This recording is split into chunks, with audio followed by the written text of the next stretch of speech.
प्रधानमंत्री कृषी सिंचन योजनेच्या अंतर्गत केंद्र सरकारच्या माध्यमातून 7 प्रकल्प आपण पूर्ण करतो, ज्यामध्ये बावनथडी, खडकपूर्णा, डोंगरगाव पूर्ण, निम्न वर्धा, बेंबळा, निम्न पेढी लवकरच पूर्ण होईल अशा प्रकारची परिस्थिती आहे।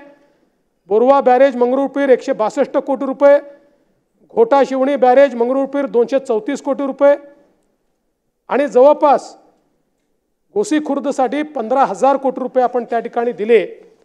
आणि आता जर नव्याने स्कोप आपण वाढवला नाही, तसं आता नानाभाऊंनी थोडा स्कोप वाढवण्याची देऊ, नानाभाऊ तुम्ही जो स्कोप वाढवून मागितला तो वाढवू, पण ओरिजिनल आता जो स्कोप आहे या स्कोपचं काम हे आपण पुढच्या वर्षीपर्यंत संपवतो आहोत। त्यामुळे गोसी खुर्द प्रकल्प ज्याच्याबद्दल लोक म्हणायचे मारुतीच्या शेपटीसारखा संपतच नाही, ती परिस्थिती नाही।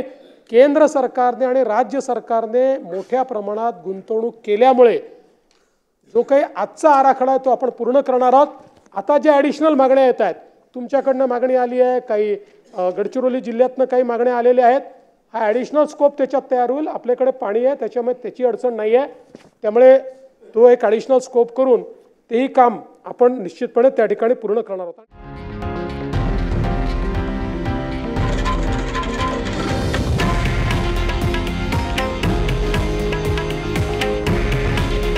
हे आहे देशातील नंबर 1 न्यूज नेटवर्क आणि आपण पाहत आहात TV9 मराठी।